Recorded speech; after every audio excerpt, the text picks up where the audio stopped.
How's your day going? It's going well. Mhm. It's going well. I'm excited to talk with you. I know it's been a long time coming. And I have some questions for you too. Uh-oh. Hopefully they're okay. Absolutely. Yeah. Yeah. You are you're doing great stuff with this podcast. I know that you were hesitant to start it and to begin it, Yes. but I love the issues that you're talking about, everything from business to mindset to mental health to daring to do good things. And Mhm. yes, it's been really interesting.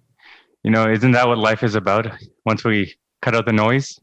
Yes, yes. hmm Nowadays, that's more important than ever. hmm We were always in this rat race of going nowhere, so it's nice to see this Mm-hmm. all happening. Are you at work Mm-hmm. today, Tara? Is it Tara or Tara? It's Tara, Tara. but I answer to almost anything. Yeah, I'm at work today. I'm actually quite fortunate because I get to still work through the pandemic and hmm come to work and make sure that that we're still able to do what we are what our mission is, and that's to help kids and teachers and hmm parents and families and that sort of thing. How did you get involved with Youth Link? Is it a very new initiative as well?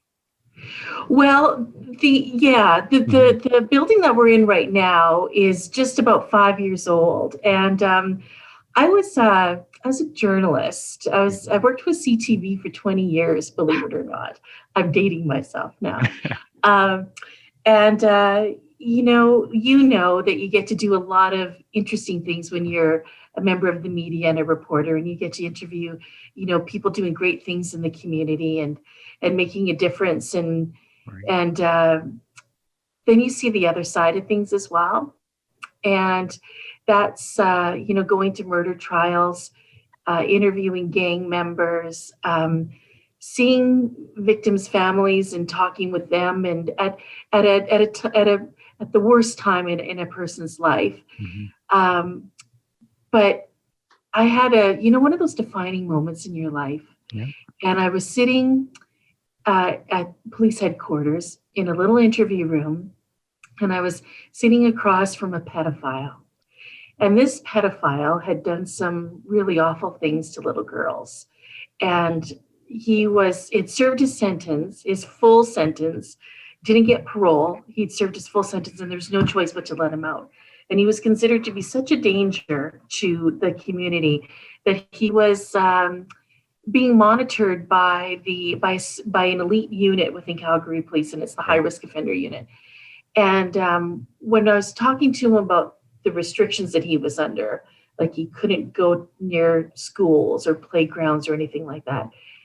And Zach, it was like, when you're looking evil in the eye. Do you know what I mean? hmm And I was looking evil in the eye that day. And I just wanted to be part of something that I didn't know. I didn't have a clue what it was going to be, Right. but I just wanted to be part of something that was contributing more to the most vulnerable of our society, and that's children. Children, of And course. that's so I left CTV after 20 years and interviewed for the job at the Calgary Police Interpretive Center, and I was very fortunate to be Of successful. course. And what are some things that you guys do, or what initiatives are you trying to achieve? Well, we are, you know, every museum that you go to across the world, every museum educates. And we are technically a police museum, and we educate about crime prevention, community policing, and just some awesome police experiences in history. So that's what we do. And the crime prevention is a really big part of what we do because we know that crime will always exist, Right. but we remain firmly committed to the principle that it's better to divert the problem than deal with it after the fact. So, give you a quick example, and this happened when I was being interviewed for the job, and there was this 13-year-old girl, Calgary girl, who was texting a boy, and they decided that they were going to meet in downtown Calgary.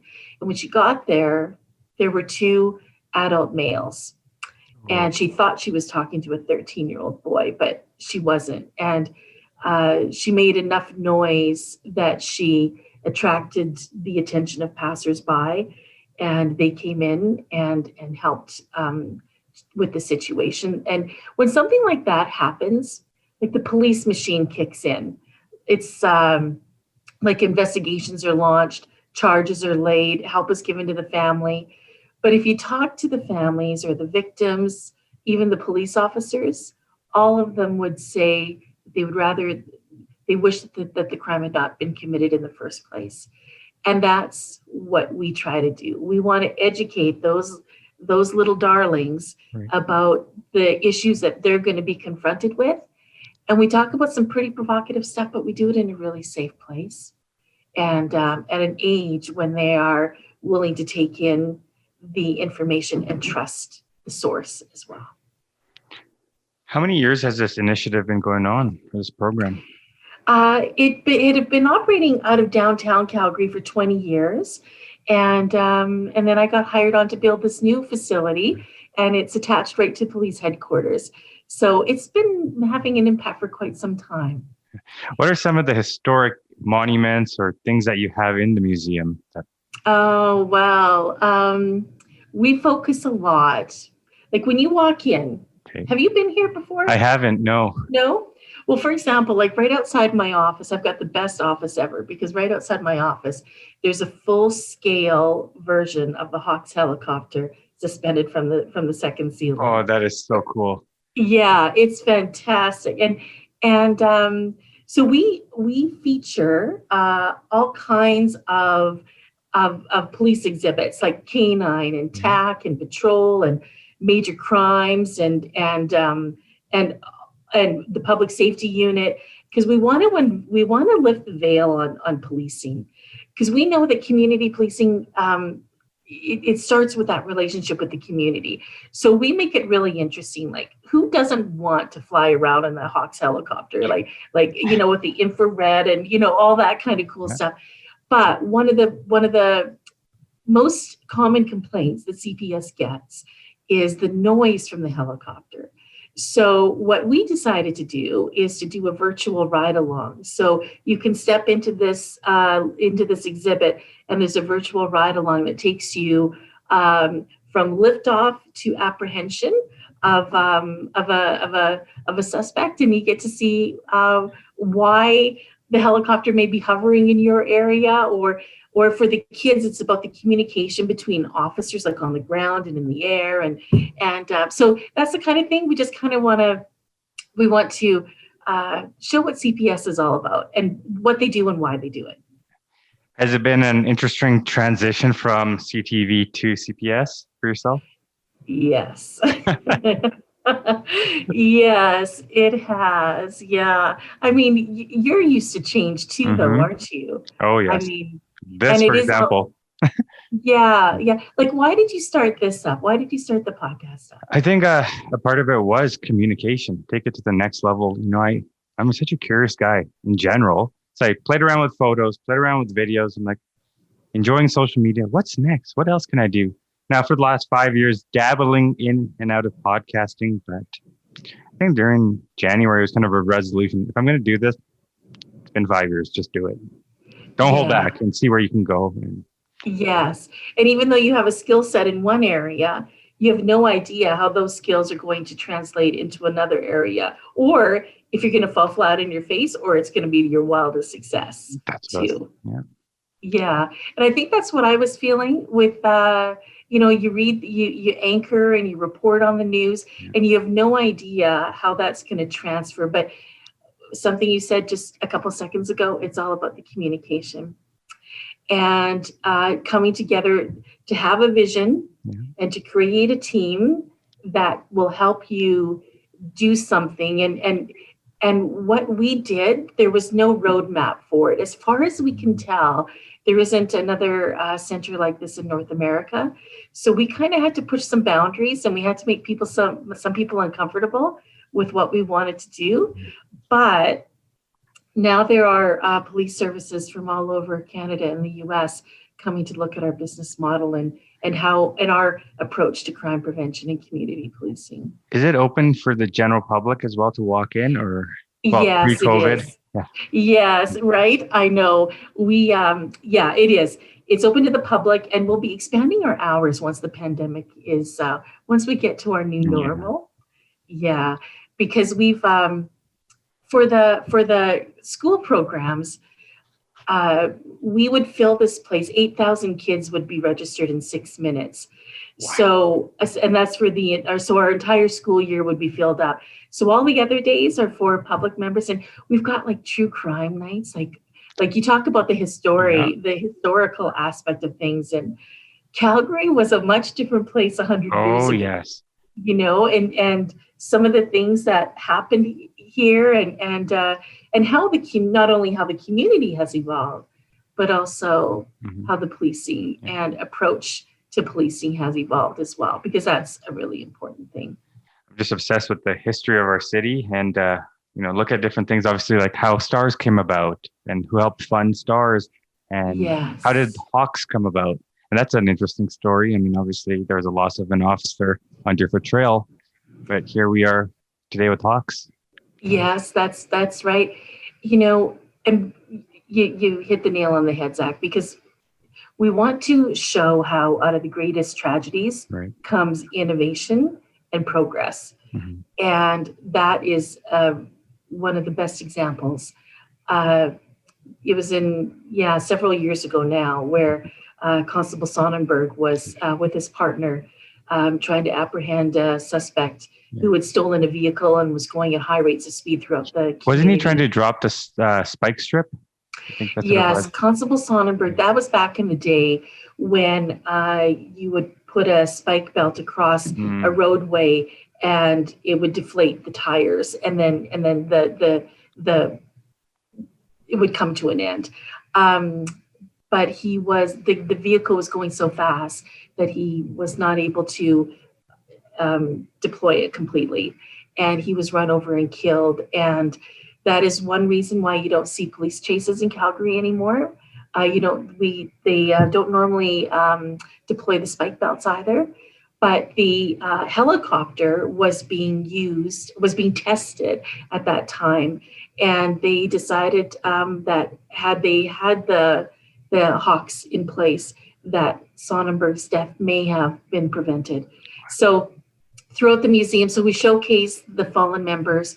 We've got the Hawks helicopter hanging from the second ceiling, and the Hawks ride along. And there are other historical police stories that we show how things have changed throughout the years as well. And the investigative techniques too. Kids love that. I would love that. Yes. I don't know why. Any age, right? Yes, exactly. Yeah. Like, for example, we have a room downstairs where you learn the science of blood spatter. Ooh. and DNA, and we've got all of these. You have to solve crimes when you come here, but for adult nights too, we've got some really interesting things. Like we've got the officers are so wonderful in sharing their information. Like Detective Dave Sweet is one of the best homicide investigators in Calgary, and he will come in and give presentations on some of the cases that he has, and it's fascinating. It's just what goes on behind the scenes that nobody will ever know about is just intriguing to me. Right, because we'll see it on the media where it's like, well, what's going on? And they're like, well, further investigation is still going on. And that's all we hear. Yes, but that the homicide guys are, sleeping at their desks because they're working like so many hours, and it's a real commitment, and a sacrifice, of course. Yes, yes, and Dave talks about that as well. The officers do. We're every officer, I think, and I'm not one. I'm a civilian, yes. But I have the privilege of working with them, and they all join the service for their own reasons, but we get officers stationed to Youth Link, and they're out before they come here. They're out doing patrol, or they're working in different units, and they say that for the opportunity to have a chance to keep kids from going down, a path, it's the best part of their policing career so far. And you wouldn't think that, but it's really important. Like, for example, when we were building this place, we knew that we had to build a gang exhibit. And we've got a healthy relationships exhibit. We've got a cyber safety exhibit, a drug exhibit, bullying, and in addition to all the really cool police exhibits.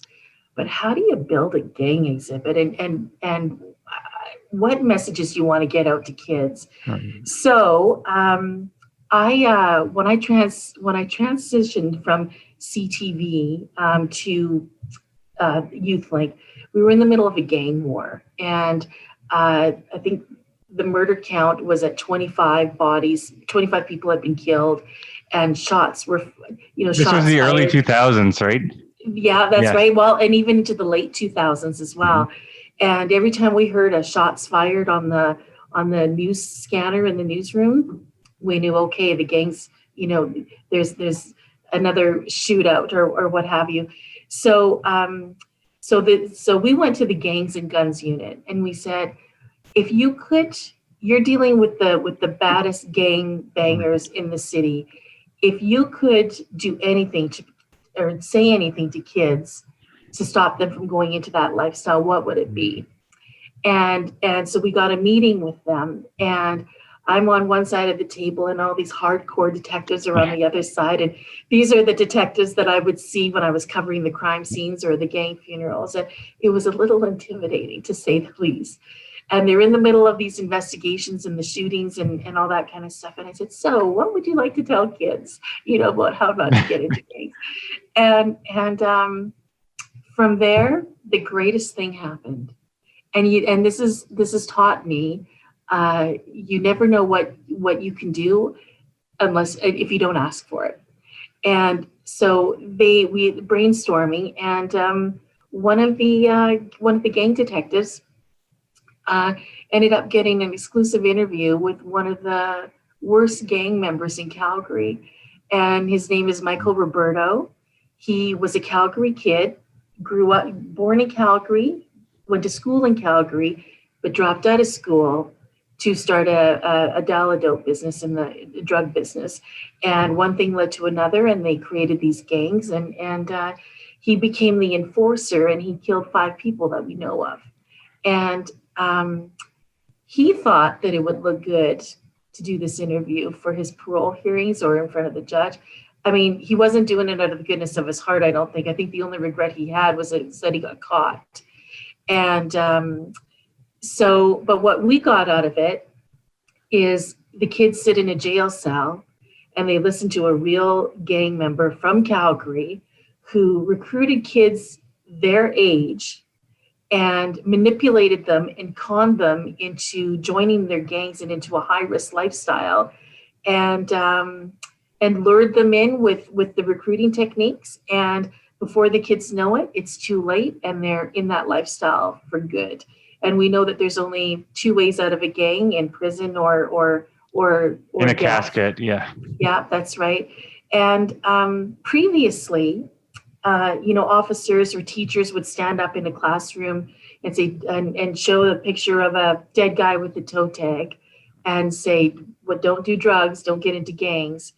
But when the kids hear and watch a real gang member talking about how he recruited kids your age, you can hear a pin drop. And so that's what resulted in, and we drew, after that meeting with the Gangs and Guns unit, we went out for a beer to finish our conversation, and we ended up drawing the exhibit on a napkin in the restaurant. And so when you have people who've got the same passion and the same vision, great things can happen. So the purpose for a better tomorrow, I think, for the youth. That's right. That's right. Because we know that one bad decision can change the trajectory of a young life. And what we teach in here, parents might not know what's going on. They might not know how to talk about it. They might not know the issues. And same with teachers. They might not know how to approach some of these topics either, like cyber stalking and, inappropriate, sharing of photos or bullying or drugs when you're dealing with fentanyl and crystal meth.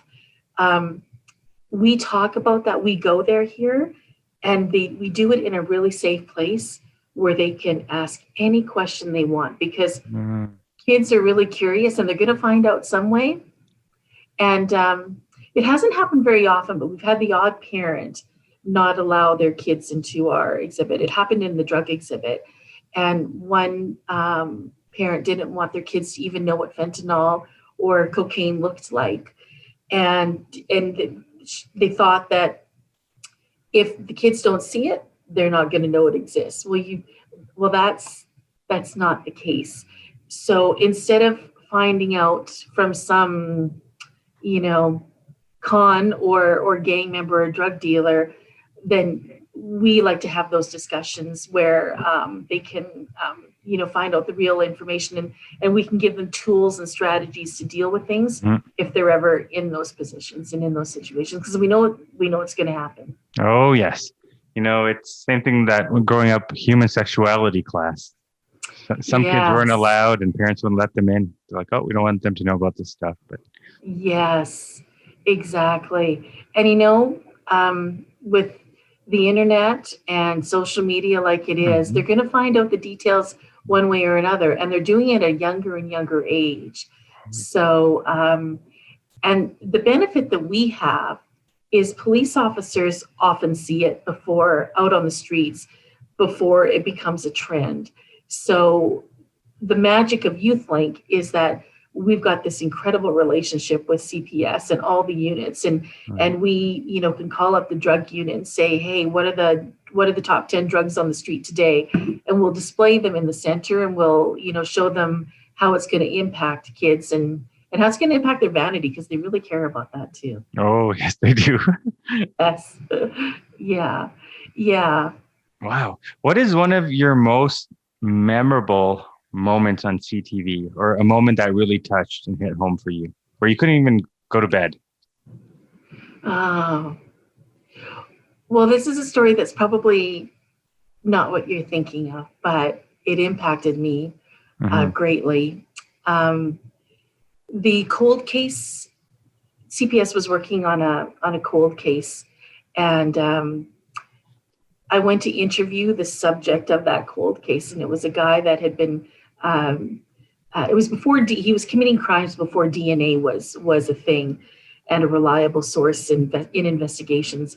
And he was accused of committing some sexual assaults, and CPS wouldn't tell me who he was. They wouldn't give me a photo of him or anything like that. So I found out where he lived, and I went to his house, and because he was being accused of some terrible things, and I wanted to know if he had anything that he wanted to say or to assure the community. He found out my cell number and where the victim lived and everything, and it was just a really horrible thing. And so I wasn't a victim of anything, and nothing ever happened, but just the fact that he called me on my cell phone late at night and saying, I'm gonna see you after this is done in court. I cannot imagine what victims of crimes go through. And that kind of played some mind games with me, but victims of crime have it so you see it from the other side, if that makes sense. That's eerie and terrifying and creepy. Yeah, creepy. Yeah. Yeah. Have there been any moments where you go home and you just can't sleep, or other than that moment? When I was a reporter, yes, because you're called out to deal with terrible situations, and you see people in their worst moments, like when their homes are burning down or when loved ones are murdered, or but then you get to see the other side too, like the really exhilarating moments, and so it's a wide pendulum, and I think that you're probably experiencing that on this podcast too, because you've been interviewing some really interesting people, right. And And I love learning about what they've gone through in their lives and some of the situations that make them who they are. I thought it was important to take that conversation a little deeper nowadays, because we could talk about work, life, and how you got started in your business, but there's a little more to it, Yes. Deeper. Yeah. Isn't it interesting to find out what makes somebody tick? I think it's really cool. I really enjoy it. Yeah. Yes. And you see this person like the Kelly Rudies of the world, and you see him on TV every week and doing such a wonderful job and a great ambassador for this city and for the sport. And you had no idea about what he was dealing with, at home with his daughters and with his family, and how resilient you become because of that, and how good it can end up, and by working through it and by finding the resources and just the experiences. I find that really interesting. It's really cool to see that so many of us think we need to be that other person, or I want to be like that, or I like those traits, but that person also struggles, and you never knew that. You only see, like you said, only one-sided, right? Yes. So Tom Budd, I don't know if you got a chance to listen to him a little bit. I did. Yes. What a story. Right? Yeah. Like the trials and tribulations and as a child, how different events and parenting and environment impact you. Mm-hmm. Yes. And that's what we see here too. Zach, we've been in the drug exhibit, presenting to kids, and some of the kids know more about drugs than some of our educators, and you wonder, where did they get that information, and I think social media, when you talk about being your authentic self, I think social media is just, it is a force for evil, a force for good. Some days I wonder. And there's two forces, and really extreme forces. There's never a middle. And if it is a middle, then you're just hanging out and talk to your family. Let's call it that, right? Like our Facebook pages, for example. Yeah, personal pages. Yeah. It is. Do you feel like social media can be dangerous for our youth of tomorrow? Without a doubt. Yeah. I think it contributes to many things: anxiety, mental health. But it was before the day of cell phones. I think we had like cassette tapes and, and the rotary dial phones and that, the party lines. Yeah. But the social media, and we never had to deal with 24/7. No. And these kids can't escape it. And it is visceral and hateful, and the peer pressure around it is just, and I don't think it's getting better. I think the pandemic, I think COVID has exacerbated and magnified, I think, some of the issues for kids, because they don't have that one-on-one connection that they would have, in their sports groups or their arts or dance classes, or, the extracurricular, or even the school environment. And so they're relying on social media, and as society evolves, so do the tactics of the criminal world, and predators are very sophisticated, and they are getting at kids on social media in ways that you would never have dreamt of. It's sad, but it's the reality, and it's tough. I mean, catfishing, I think it's called as well, right? Chris Hansen does something on that. I've seen once in a while. How to catch a predator. Yeah. Yeah, that's right. But even in the gaming world too, I mean, they're talking to people on Fortnite. Like predators are getting the kids up through Fortnite and through all of these different apps, and this is what we teach the kids, is the top apps at the time where predators are most prevalent, and how many predators have been arrested in Alberta, and it's not to scare the kids. We're doing it in a really safe environment, and we're presenting the information in a very in a meaningful way that they can understand as well. So yeah, it's tough being a kid nowadays, and social media is not helping it. No, I was talking to Tad Milmine, Constable Milmine. Yes, I know him well. Yes. Bullying ends here, and he and I were chatting, and he said, I just feel so bad for these younger kids because when we were growing up, bullying would end at school, and you had that little gateway at home, your safe zone. And most kids wouldn't want to go to school, and they would want to stay home because it was safe. Yeah. Now, bullying just, like you said, 24/7, it comes home with us now on the phone, and you can't get rid of it. Yeah. No, you can't. And some parents don't know how bad it can be because kids are very secretive, and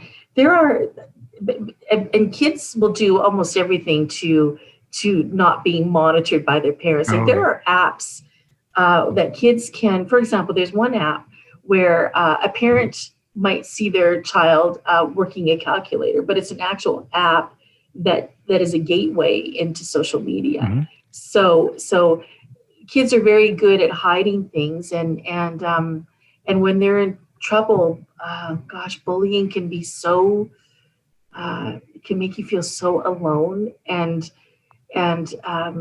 depending on how involved the parents are, they can be such a resource, but sometimes parents have no idea, and it's not their fault that they have no idea. It's the situation, and it's just.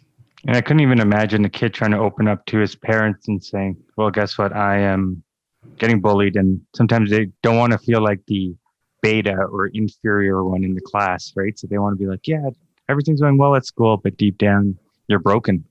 Yes. Yeah.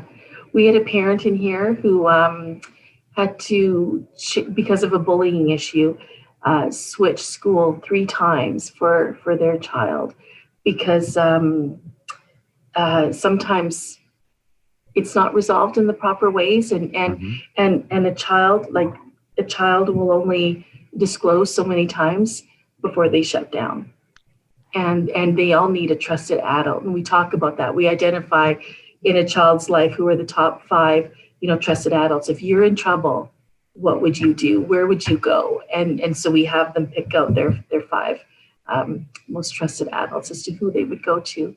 But we also get them to go home and talk to their parents about the secret safe words. Like if they're because if they're being bullied or if they're being offered drugs, it's most kids think they're going to be offered drugs for the first time by a guy in a back alley, in a trench coat, and it's going to be a scary situation. Yeah. But that's not the case. They're going to be over at a friend's house, and somebody's going to say, here, try this. Mm-hmm. And you're sitting there and you're surrounded by friends or your siblings, older friends, and everybody's going to be looking at you. And what do you do in that situation? Because that one hit of crystal meth can get you addicted. That joints can be laced with fentanyl. You just never know what's in what somebody gives you. And so we talk to the kids about having safe passwords where they can either call their parents or they can text their parents a secret safe code, and it's no questions asked. The parents know that the child needs them right then, right now, and they'll come and pick them up. Or we teach them other ways to remove themselves out of the situation, because we know that almost every child is going to be presented with that. We had an 11-year-old kid come in here, and he saw drugs. He asked his mom to come to one of our drug presentations because he had seen the drug deals happening in the school bathroom. He's 11. Mm-hmm.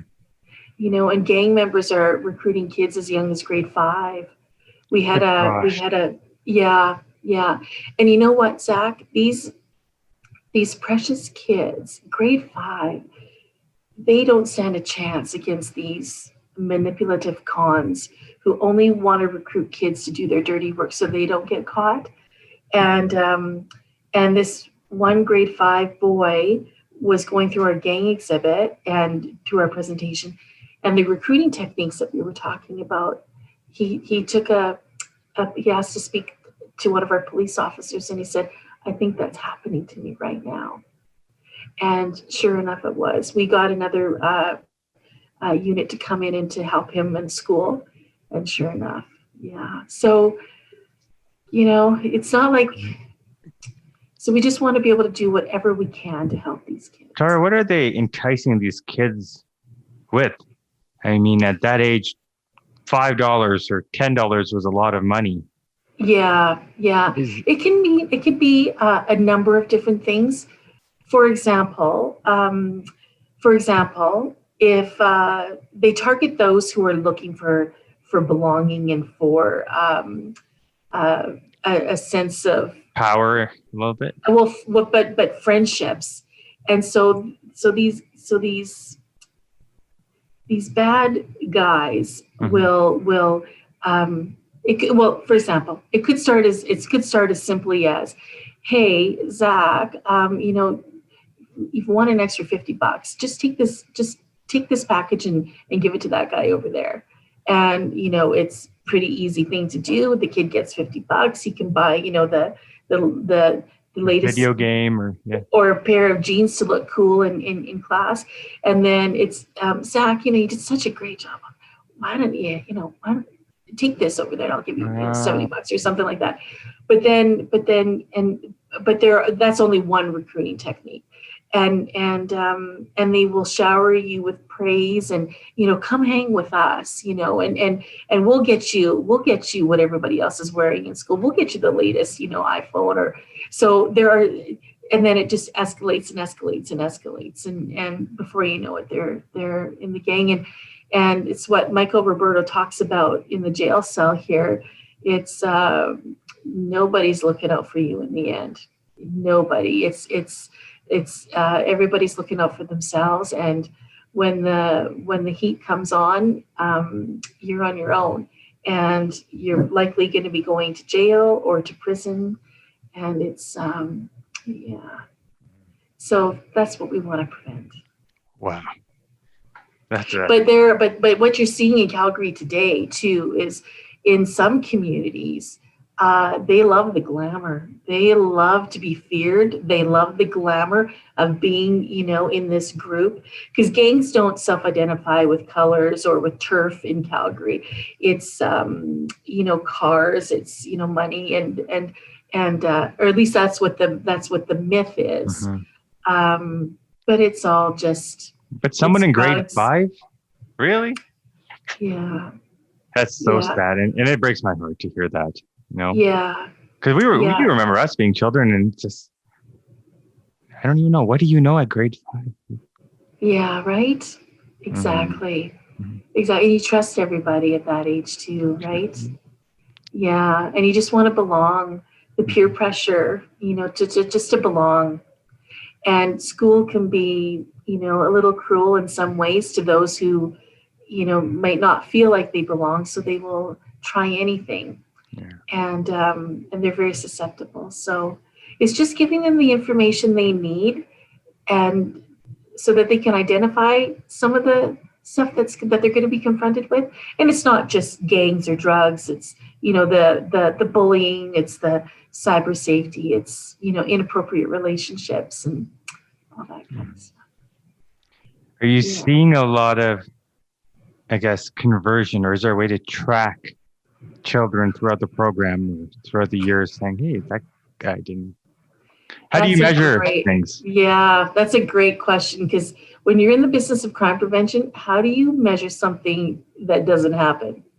Because if we prevented that grade 5 child from getting into that gang, how do you measure that? But we try our darndest, and so we pre and post test kids. We test their knowledge before they come here, and then we test their knowledge afterwards. But we're also, we were about to start, when COVID hit, we were about to get the University of Calgary researchers in here. We've signed an agreement with them to measure our impact. So they're going to do research in the center, and then they're going to follow kids a few years later, just to see, hopefully, that the lessons that they've learned here have stuck. Now, is this program funded by CPS, or is it a City of Calgary program? How does this work? We are, some of the funding comes from Calgary Police, because we're part of their overall strategic plan for community policing and crime prevention, and also working with diverse communities as well. But we're also funded by the Calgary Police Youth Foundation too, and which is all about crime prevention, intervention, and education. And so we are funded. We've got a volunteer board of directors with people from the community and police officers, and so it's very much a community. It's a unique collaboration in North America when you got the school boards, the Calgary Police, corporations in Calgary who fund us and who sponsor some of our programs, and then we work with other not-for-profits, and yeah, it's really unique. Yeah. What do you love most about your job right now, Tara? Oh, that's a great question. Right now, I love leading a team into thinking that that they can do what they didn't think they could do. Mm-hmm. And when the pandemic hit, and I've heard on your podcast so much conversation about this, you didn't really know what was happening, and you didn't know how long it was going to go on for, and all you knew is that you were shut down and all employees were sent home. But we knew that we had to keep YouthLink moving forward, and how do you do that? How do you do a 180 with your business model and still deliver impact for those wonderful partners in the community who are funding you? And how do you and the schools and the teachers and the families who say they need help, because it's a year unlike any other. And so that's what I love. We were running summer camps last June, just after the quarantine lifted, when all the kids were quarantined in their homes.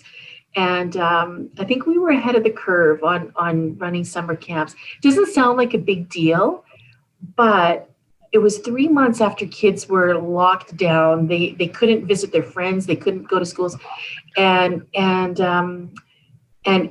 businesses were. But we knew that kids needed to have a place to go where they could be just kids again and forget about all the worries of what the adults were worrying about. So we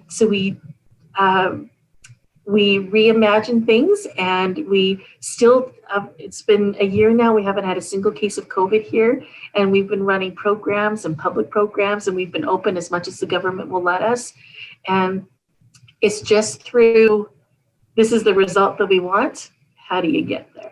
Yeah. And this is how we used to do it, and we can't do it that way anymore. So how are we going to get it done? And we've had, normally, with our virtual programming, the demand for our programs has actually increased by 40% during the pandemic. So we're doing live streams, we're doing virtual programs where what we're been renowned for in the center is now it's now an amazing experience in their classroom. Like, we've created 360-degree video of crime scenes that they can manipulate. We've got the real forensic officers videoing to these kids about the crime that they're investigating. And then here in the center, we've set up a mini TV studio because we're close to the public for temporarily. So we've got the center as a backdrop, and the police officers are live streaming to kids and about really important things like, Black Lives Matter and, racism and anything they want to know. Like, would you rather be tasered or pepper sprayed? Or, how fast can a dog run? Yeah. But it's also about, like, some of the questions they're asking is, would you treat me differently depending on the color of my skin? And these are elementary kids, grade 6 kids asking these questions. And this is the kind of conversation and collaboration we need to be having right now. I mean, I don't know about you, but for me growing up, we never had those conversations. I think at that age, you just know them by names, and that's it. You never thought about this color and that color, and times are shortchanging, and it's really interesting to see the shift. It is, and just the relationships that the community has with the policing. One of my favorite stories is a youth had come to YouthLink, and a few months later, he was walking down the street with his mom, and up ahead, down the block, the mom could see a police officer arresting somebody and putting him into the back of the police car. So the mom, as they got closer, the mom wanted to walk across the street and then go across the street and down so that they would avoid. But the little guy held on to his mom's hand and said, "No, I want to go up there." And he knocked on the driver's side window of the police car with the bad guy in the back, and this little cute little face knocking on the driver's side window. And the officer rolls down his window, and the little boy said, "I just wanted my mom to meet you because I saw you at Youth League." So, Wow. so it's changing the perceptions. Like the mom saw a really negative experience, but the child saw a police officer who he had met before and had a really great relationship with. And that's, policing isn't about just arresting bad guys, and we're never going to arrest our way out of any situation. It's about building great relationships with the community, and it's one officer at a time with one family at a time. And look at that, civilian and officer. That is so cool. That shows that your program is actually working. Wow. Yes, yeah, it got tons of stories about that. Like our forensics program.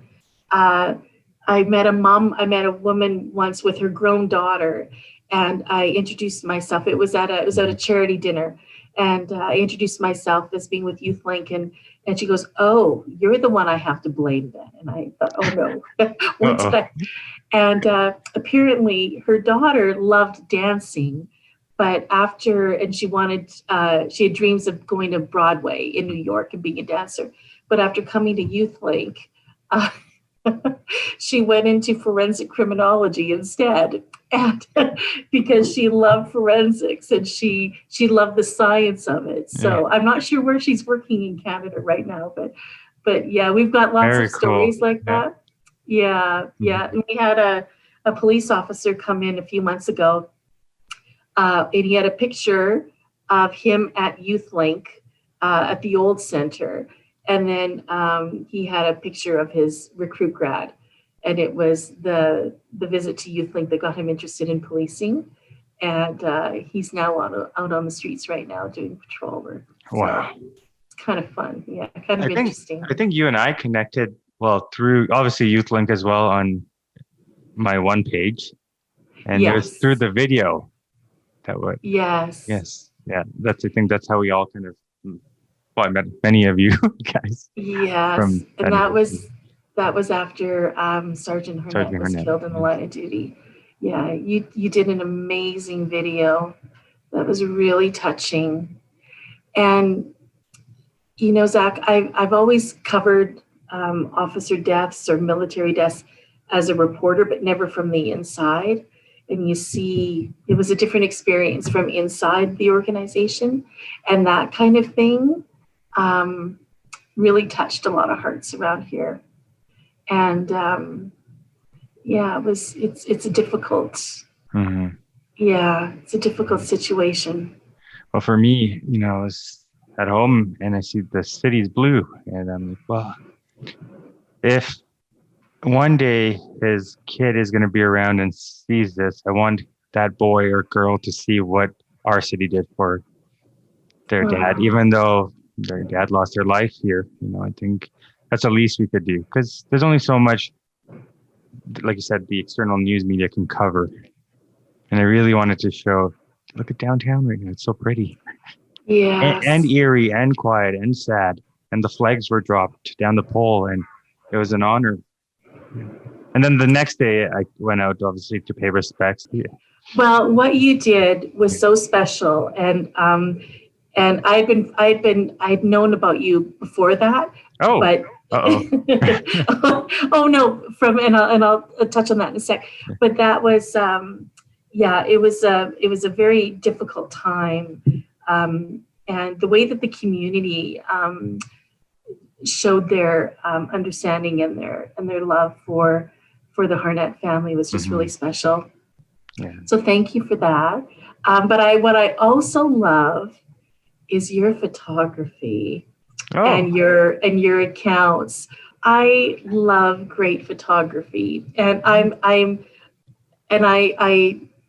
can't do it, and I think that's probably why I appreciate it so much.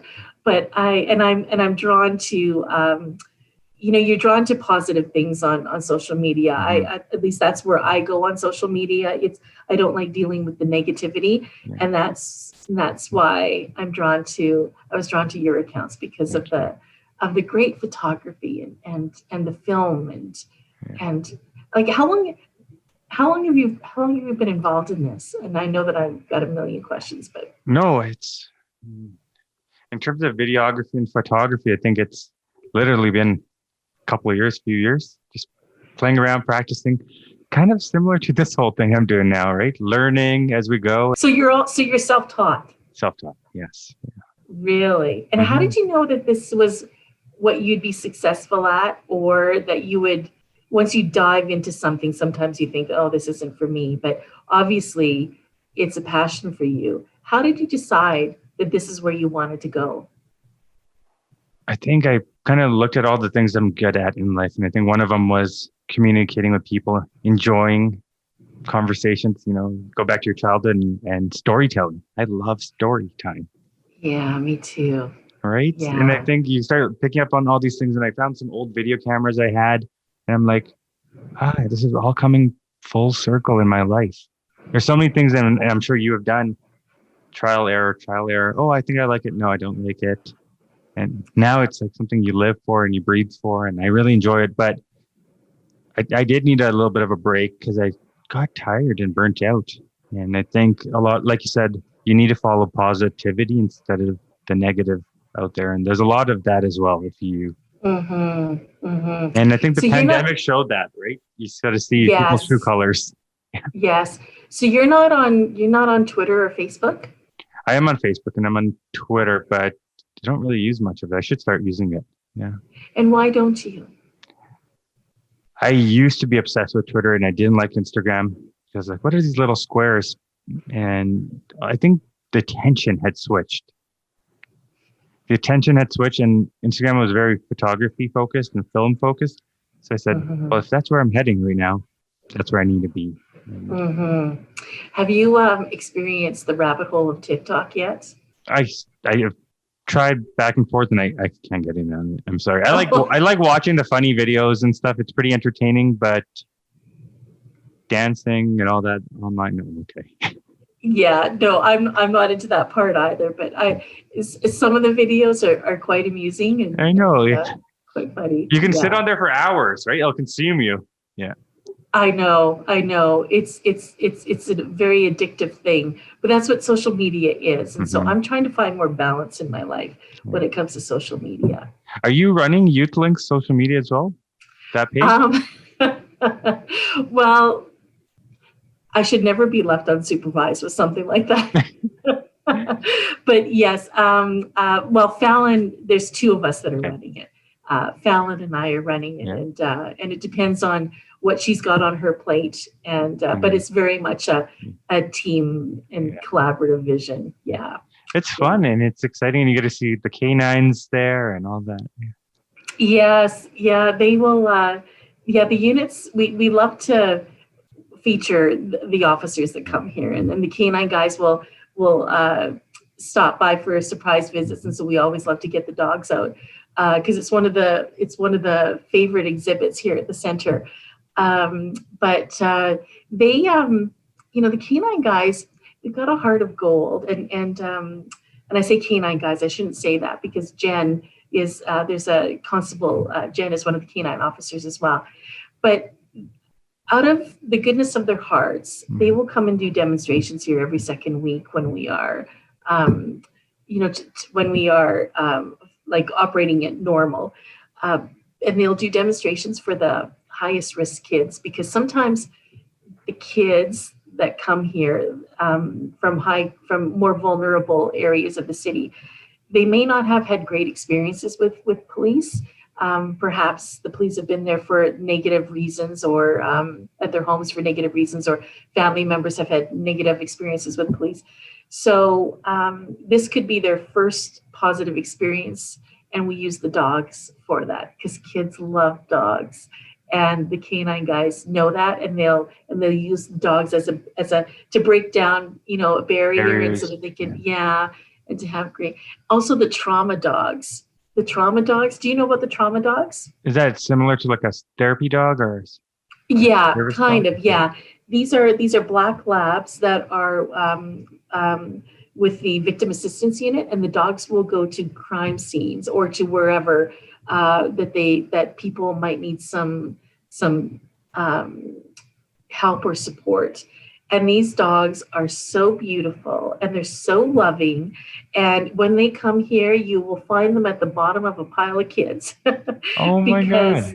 Yeah, and they've got their badges on their necks, and and they will. I think the first trauma dog that we had here was Hawk, and I think he was one of the first ones across Canada as a trauma dog, but he made history in Alberta because it was a child abuse case, and for the first time, they allowed a dog to sit with the child in the witness box, or when the child was giving testimony. It may have been on video, but that's what these dogs are so great for, is just bringing calm and lessening anxiety at critical times. So the canine guys are kind of some of our favorites, but it's only because we're in a pandemic and there are lots of CPS is very careful about controlling the environment. We'd have a lot more officers over here, but because we love the Hawks pilots, and we love the TAC guys, and patrol officers will come in here, and they've been out patrolling and investigating crimes, and they come in here and the kids ask them for autographs, and the officers are never greeted by like that anywhere else. So it's kind of their hit of sunshine when they come here. Yeah. So have you flown in a Hawks yet? I have, yes. What was that experience like? It was amazing. We were covering, it's fascinating. Like up in the cockpit, it's kind of like got what a GPS is. Like they know the street, they know the city of Calgary like the back of their hands, but it's like a grid system. It's kind of like a GPS, but it was at night, and there had just been an armed robbery, and we were following the suspect, and we were directing. It wasn't we. The officer was directing some of the patrol units to the location, and they successfully made an arrest. But then it was at a quiet time, and we just did a round of the city, and I think Stampeders were playing at the time, and my home team, the Saskatchewan Roughriders, were playing. So it was wonderful to hover around. But it's amazing the work that they do, and the arrests that they assist with, and the crime prevention. Yeah, so it's pretty. What made Calgary home for you? Are you from small town Saskatchewan as well? Yes, I'm from a small community called Bethune, Saskatchewan, and it's just outside of Regina. Yeah. And I don't know. I'm a prairie girl at heart. I love Saskatchewan, and it's where my heart is. I always though wanted to live in Calgary because of the vibrancy, the energy here, and I ended up applying to CTV Calgary for 5 years. I got 5 years of rejection letters, but I really wanted to work here. And so I just kept at it. And with every rejection letter I got, I would work on a new demo tape to send to them. And I think they hired me because it was either hire me or take out a restraining order. Who's a stalker? Exactly.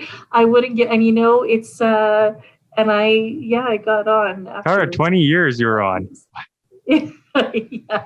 Yeah. So I was only on air in Calgary for 3 years. And then that's when, this opportunity came up.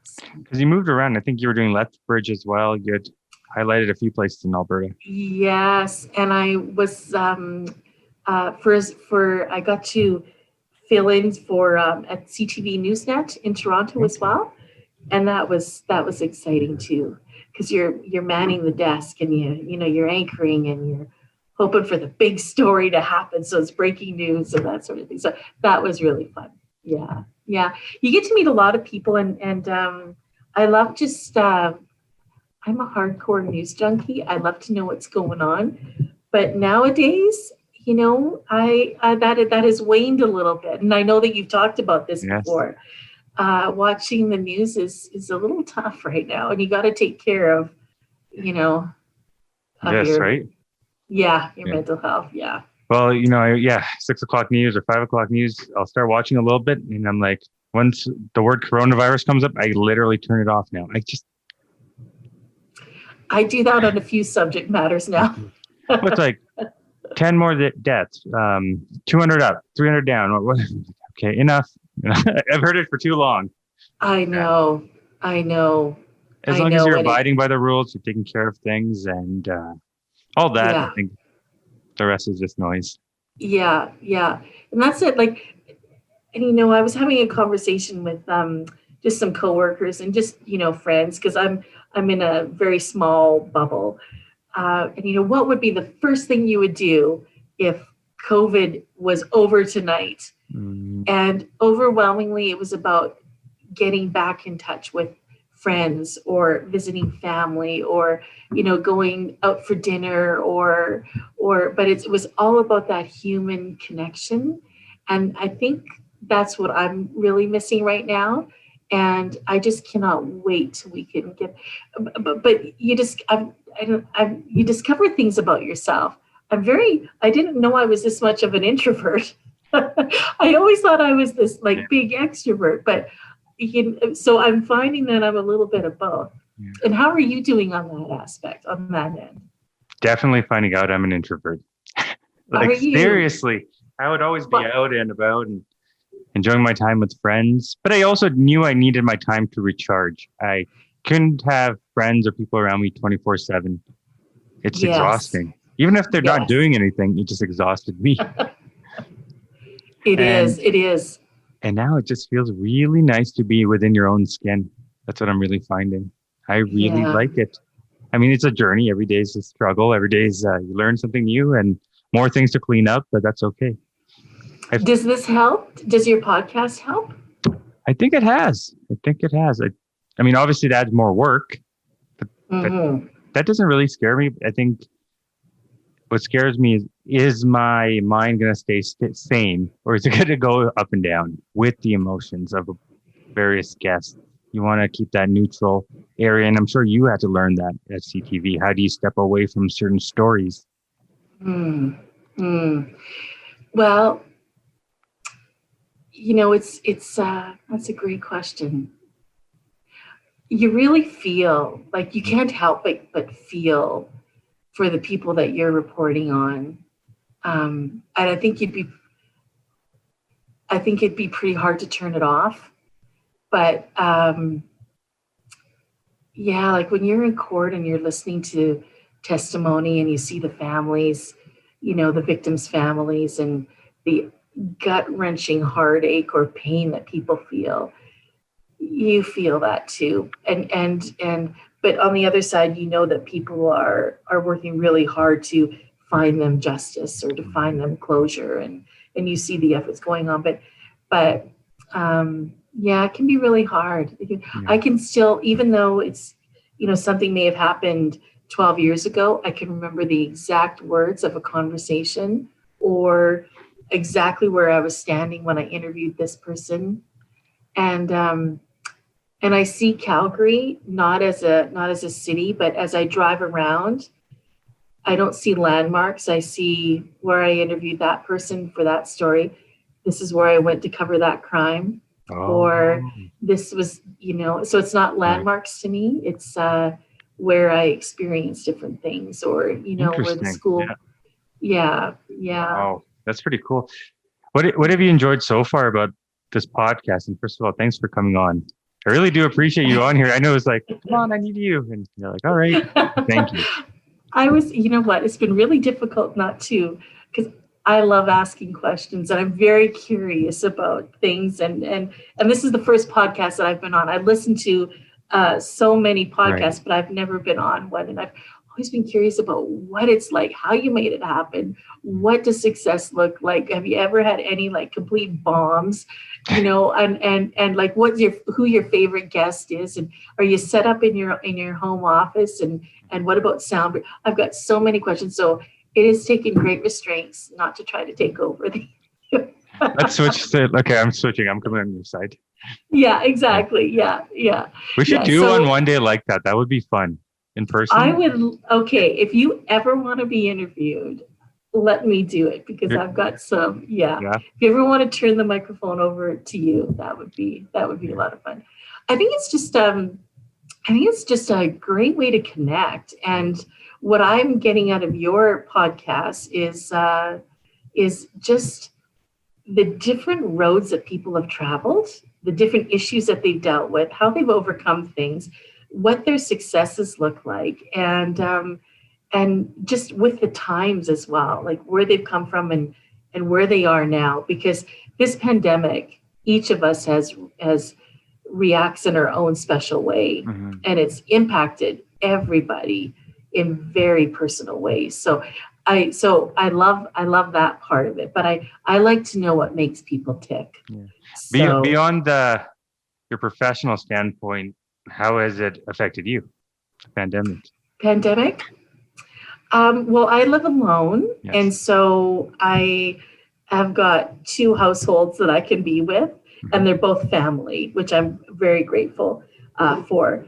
So it's that connection that I'm really, that I can't wait to be able to do things and the freedom with which to do it.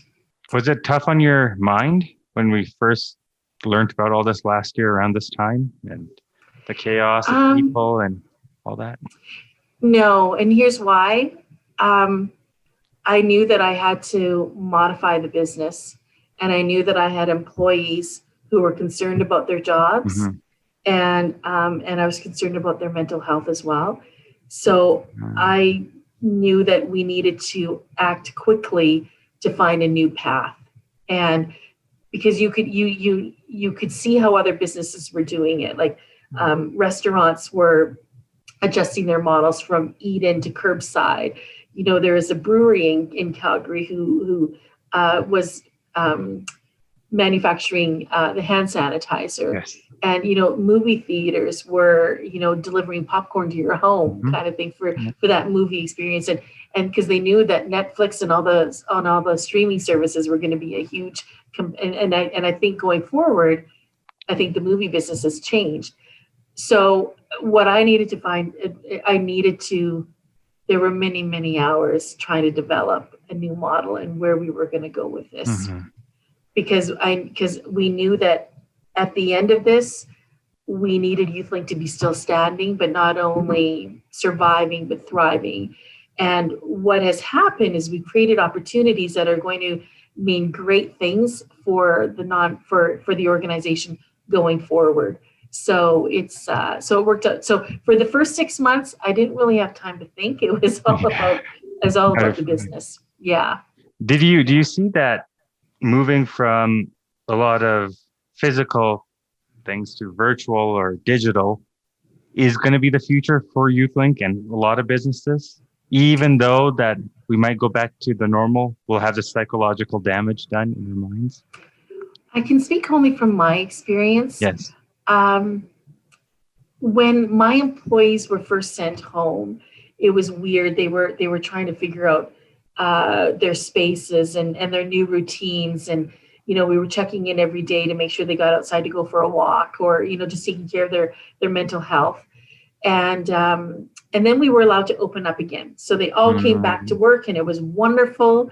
The team bonding, because it's amazing what you can get done with a hallway conversation instead of over a Zoom or an email. And then we were closed again, so they're all back home again. And I know that they all want to be back in the office. At first, they loved the remote working, but now they just want to be. They want to be back. They want to be around people, because when you're working from home, remotely, there's so many challenges, especially if you're a parent, and there are distractions and that sort of thing. So I find that we're more productive in some ways here. In some ways, you can block everything out at home and you can just get your project done. But in our business, it's all about being together and because we're a public facing entity. So yeah. How about you? How have you felt that? What do you think is going to happen? Because I think it depends on the organization. It does 100%. For yours, totally, I can understand that. I mean, for me, I think, less than a month now, I've kind of launched this, and it's been great. And the momentum is there because I think it is digital. I have another microphone right across here, and everything was set up for interviews with people in person. I was like, Zoom, who wants to do that? Because usually when you'd say, hey, want to meet up? And someone would say, hey, let's Zoom. It was almost like, yeah, they don't want to meet you in person. It was like, let's just do it on Zoom.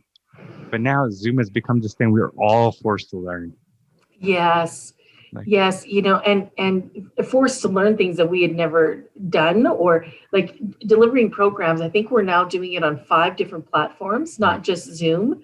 And we didn't even know that these others existed or that we could do it. And so in some ways it's opened up so many opportunities, and it'll be really interesting to see. I think it'll depend on the industry.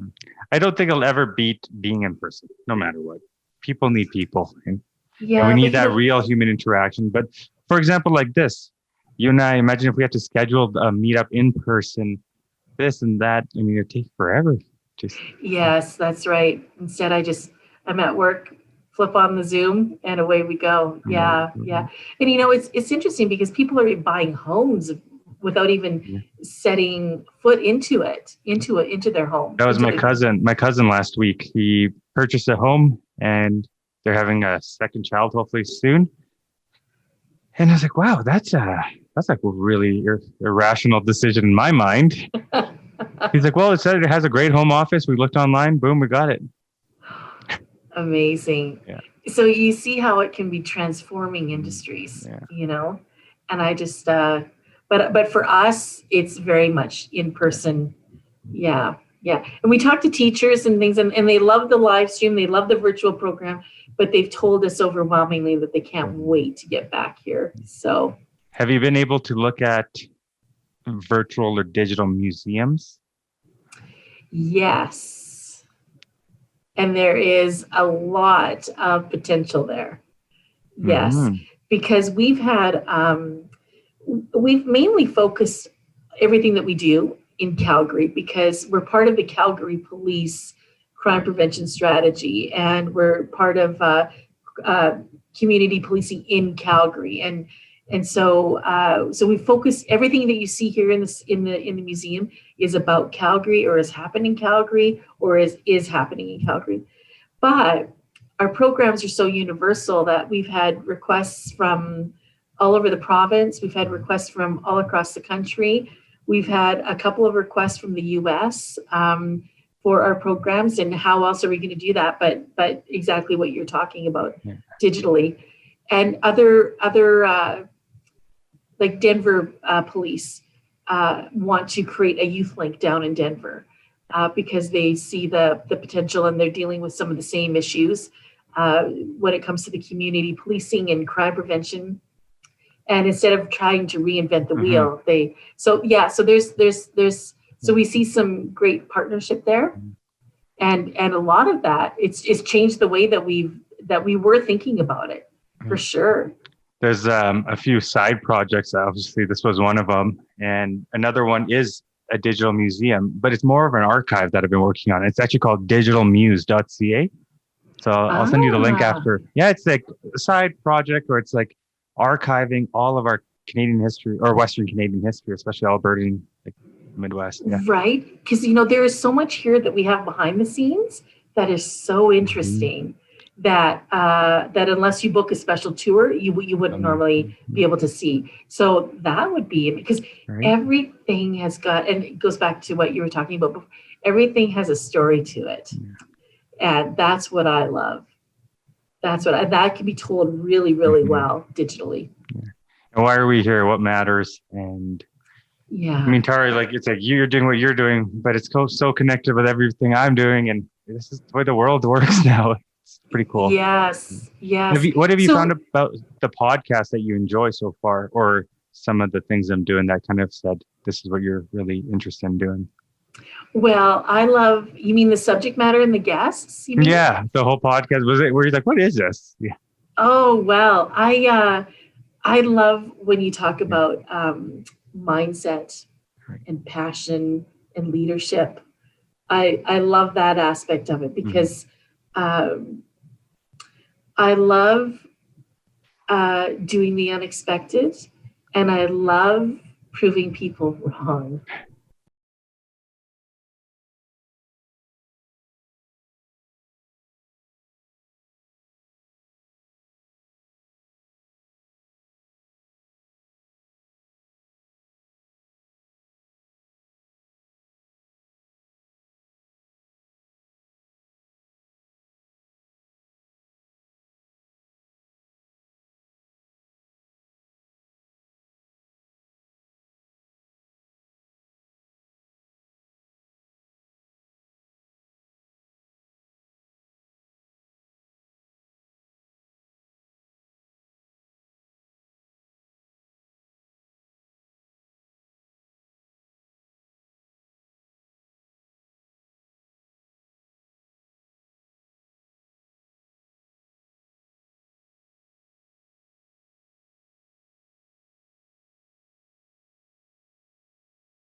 Yeah, you should be, because there's only so much planning that you can do before you have to just dive in and do it. Well, I tried it over the years. I would do an interview, and I was like, oh my god, I sound so goofy, or doesn't look. What am I talking about? Or I'm stuttering, or so you know what? You're gonna look like that, and you sound like that either way. Do it and just throw it out there. And a lot of it was facing your fears of what other people will think of you and how you're going to be perceived. And I thought, just do it and be yourself, because if it is recorded, people will know and they'll remember. So it's on now, right? So, yes. Yes. Yes. And then you get feedback, and then you say, well, do you cut out the noise? And it's almost like what you said, the enough of the no's makes you keep wanting to go a little harder. What's the biggest challenge that you've ever overcome? The death of my mother. Yeah, so it's in August 2019, August 7th. That was a tough challenge. Yeah, so this year will be 2 years coming up. And yeah, you go through tough times, and you think grief is one of those things. You can take you through all kinds of waves in life, and you feel loneliness, you feel a lot of things, but there's a lot of things to be thankful for. Like, you know, she got to pass away, and we were all there in the hospital. In February last year, COVID came around, where a lot of people didn't have their loved ones around them when they went. So you got to be counting your blessings. Yeah. Did she have so she was obvious. I mean, moms are really special. Yes, they are. But you had a great relationship with her? Yes, I was very close to my mom. Yeah. I was more on the mama's boy than, and they say daddy's girl, right? Don't they say that? Yeah. Oh, Yeah. and was it expected? Was the death expected? Yeah, yes Passing? and no. It was very quick, though. I mean, it was cancer, so it just Oh, I'm so a few sorry. months and boom. And Oh, obviously, you never think it's going to happen to you. Nobody ever wishes that, right? no, no. And that's young for like to experience a parent death. Mm-hmm. You know, I videoed everything. I took photos of everything, and maybe that was one of the reasons why I'm always been a visual person. So I really yeah, enjoy. That's why you'll see a lot of videos of these interviews, not just audio, because there's something yeah, about it. There's an emotion in it, you know. there is. And you know, even it's one of the things that I appreciate about this is that I get to see you Mm. because I've because I've mainly listened to the podcast, but being able to see you during the interview, I get to see your like your Emotions, yes. yeah, your reaction and the nuances. Yeah, yeah. So there's just something special about a mother's love that just transcends all other kinds of love, isn't it? Yeah, Yeah, it's tough, but yeah, you gotta, what is it? You gotta make her proud. And I said in life, there's two ways to look at it. Either you can go down and completely self-sabotage yourself, or you yeah, can find light. And even though there's a lot of darkness out there, you just find people like yourself yeah, and so many where you just say, hey, I want to talk to that person because there's a little bit of energy in that. And maybe this podcast has done that for me. It was a purpose I needed. Yeah. yeah. So is this the kind of thing that you would have called her about and celebrated the fact that you got the podcast up and going? Yes, You think about her every day. I do every day. And well, I think the podcast is one thing, but I think the other thing is getting your mind together, feeling happy. I don't think she was always about getting one thing done. It was more like, do you have peace within yourself? And that's Mm, because mm. this, we can be busy and we can achieve a lot of things, but if our heart and our everything inside is not right, then we're not truly happy. Yeah, yeah. Mm. And it's nice having somebody in your life who you know is there for you unconditionally. Yeah. Oh, And yeah. yeah, and a mom is like that. Yeah. She would pull out the wooden spoon when I was growing up. Oh, yes. And still scold me even till their last oh, days. Yeah. you probably deserved it. Oh, I totally did. I was a hyper kid. Yeah. And you grew up in Quebec, right? My dad did. Yes. Your dad. Oh, so Yes. were you born in Calgary then? I was born in East Africa. Yeah. Oh. So it was So interesting. how did all that happen? How did I don't know. There's a magic that happened there. There's love in the air. So my dad went to high oh, school. My dad was from Africa. Went to high school in Quebec City. Um, Met my mom, and my mom was in Africa, and I was born there, and came to Calgary at 4 months old. So all I know is Calgary. really? Yeah, Calgary's home. Oh, East Africa. Now, why Calgary though? Why did they choose Calgary? I think is around the 80s there was that boom. There's a potential, and there's a Mm. lot of family members here, and I'm actually happy we're here than in Quebec. That would be interesting. Yeah, yeah, yeah. So is your dad still with us? Oh yes, he is. Yeah, so he And comes is he over and he busy? calls me every day, and Oh, it's so nice because my dad became a mom and a dad now. Yeah, that's wonderful. yeah, I have a younger Yeah. sister and her husband, and then there's me. So we got a dog, French bulldog. He's a cutie. What's his name? His name is Ari. Ari. Ari. Oh. Aristotle. Yeah. Do you have any animals or what? Oh, I wish. I grew up with dogs. I'm a huge dog person, and I found it interesting. I don't have one currently, but I would love. But it's interesting to see how many people uh, acquired pets and Oh dogs yeah. during the pandemic. Hmm. Yeah, I found that really interesting. It was interesting but worrisome at the same time because I said, I hope you're serious. Right? It's not just a Yes. toy, it's a soul. I'm like a dog lover. Like kind of like animals sometimes more than humans. Not gonna lie, I didn't say it. Me too. Yeah. Yeah. You know what? They don't have a voice, and we have to stand up for them. So I got worried. Not gonna lie, because I said, "Oh, if you're getting this, I hope you're not just gonna drop them off the next day. Man, too much work." Or Yeah, I hope that too. But I just, I'm not sure if the world deserves dogs. They are just precious creatures. And I think and now that as we're talking about it, I think that's the reason that I go on TikTok is for all the dog videos. They've got some great ones on there. are you allowed to pet a German Shepherd, a canine, or no? Like one of the canine dogs? Well, no, not really. But because they've got a no pet policy. But when they come here and it's just us and we're very familiar, we can pet them, but only with the handler's permission. Because they're very high energy and they're not pets. Like I cannot imagine taking one of those dogs home as a pet. They're the NHL stars of the dog world, and they are like really high. Except for some reason, they had an explosives detection dog. His name was Moose, and he was a good reflection of his name. Like he was just ramming through everything, eh? Well, and just a lovable lug, and he would be the kind that would be under a pile of kids as well.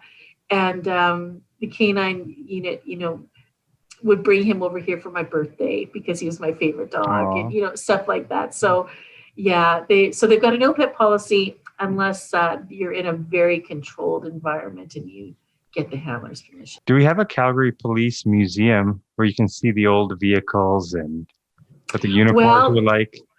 Yes, we've got a black and white police car here right now. And we've got one of the old blue and whites. Remember those blue and white cars? And like they're the Crown Vics? Yes. Yeah. I don't know much about cars. I was struggling for the name of it. So it's the Crown Vic outside. They've got this old thing called the Black Mariah, and it was one of the cars that they had like back in the last century, and it's just beautiful. We pull it out for car shows and stuff like that. It's just beautiful, and it's like the paddy wagon. Wow. Back in the day that you would see in the Al Capone movies and stuff like that. It's exactly what that is. And then and is it an original that we've had in Calgary? Like this is like our police vehicles? Yes. Wow. But you know what though? It was discarded before we had a police museum. It was discarded and an officer found it abandoned in a farmer's field. And they brought it back and they tuned it up and it looks stunning. It's just beautiful. Yeah. I'm going to have to see it one day. That's so cool. Yes. Yeah. Let me know and I'll take you over there. And I'll Thank show you. it to you. Yes. Yeah. Yeah. Cool. Well, Tara, thank you so much for today. I appreciate your time. Well, thank you. Yeah. It's been a real pleasure getting to know you. And if you ever want, to allow your listeners to have a view of and really get to know what makes you tick, Zach, instead of you asking all the questions, let me know, because I'd love to. We'll do it. We should totally do it. Questions. Okay. Yeah. Okay. And one day what we should do is maybe when we're allowed is to do a tour, like a virtual tour through this video. Would love that. That'd be fun. Yes. Yeah, would love that. I'll take you through the whole place. Yeah, it's pretty cool. How did you get a Hawks? Oh, it's not a real Hawks up there, an older Hawks, right? Oh no, it's a life-size version of but you know what it is? It's part real helicopter and it's part styrofoam. And there's a company in town that did prop work for the Transformer movies. And so they created this lifestyle, and it is down to the inch. It's down to, and every rivet and every decal on it is exactly as you would have seen before they replaced they just replaced the helicopter. Yeah. So yeah, it weighs about I think 1,600 pounds, and it's attached to the second floor ceiling by 4 wires. And it's the only time we really fib to the children. Listen, kids, if we get the call, the roof retracts, the wire snap, and we got to go. Run. No, but it's not. We don't do that. But yeah, it's yeah. So the team had that for an idea, and it looks kind of cool. Yeah. Perfect. If you know any guests or if you have any ideas for people that you would like me to interview, let me know as well. Theo Fleury, that's one. I've never met him or talked to him, so it's going to be interesting. We chat on Instagram, but it'll be interesting in person. Yeah, he's. I had a chance to interview. He'd never remember it, but I had a chance to interview him once, and when he was coming out with the book, and he was doing the book tour. Yeah. I worked with Sheldon Kennedy on building the Sheldon Kennedy Child Advocacy Center, and when he was in Swift Current, I was a reporter there. Oh, well, he was playing for the Broncos then. Yeah, I interviewed Graham James, and when he was one of those guys that you got the creeps over, because you would interview him, and the camera would stand behind you, and he'd have the microphone, and he could not maintain eye contact. He would be looking completely the other way, so you would have his profile, and it gave us the creeps. And we used to have to fight over who had to go and interview Graham James. What was the reason he would do that? That's a little odd. Because he was the head coach of the Broncos. Oh, no. Why do you think he wasn't looking at you guys? Or because he's there's something wrong there. He's a monster. Yeah, he's a monster. And probably because he wasn't comfortable around women. Mm-hmm. I watched one of Theo's videos recently online. There was a documentary. Yeah. And I just got upset. I was just like, oh, I know. Off the air. But if I saw that guy, I'd probably punch him just for no reason. He's an asshole for what he did. Jerk. I know. Sheldon Kazak, it was because YouthLink was my second job coming out of TV. The first job was the Child Advocacy Center. And this was when I interviewed for to be executive director of the Child Advocacy Center to build it. I thought they were crazy to offer me the job because I was just come out of TV.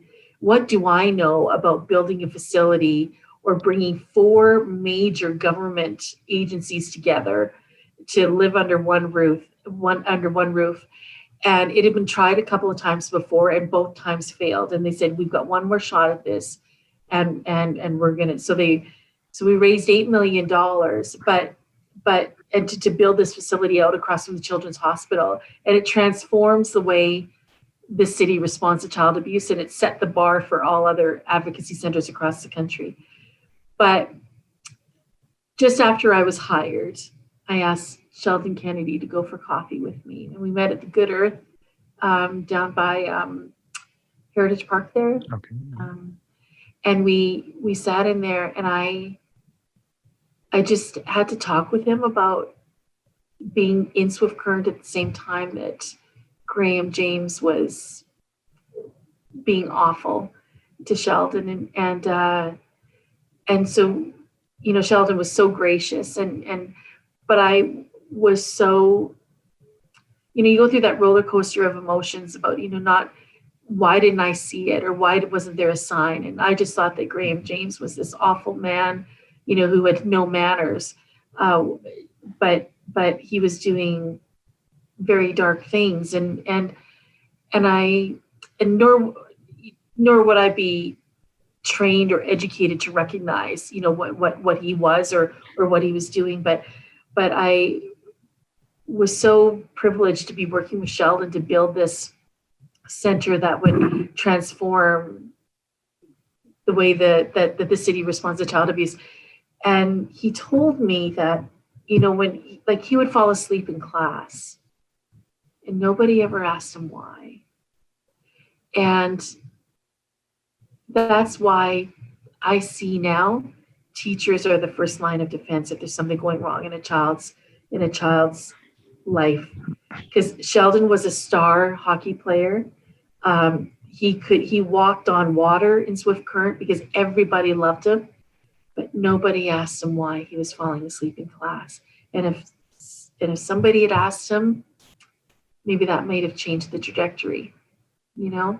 So the fact that I got to work with him on building this child advocacy center, that was a really special project.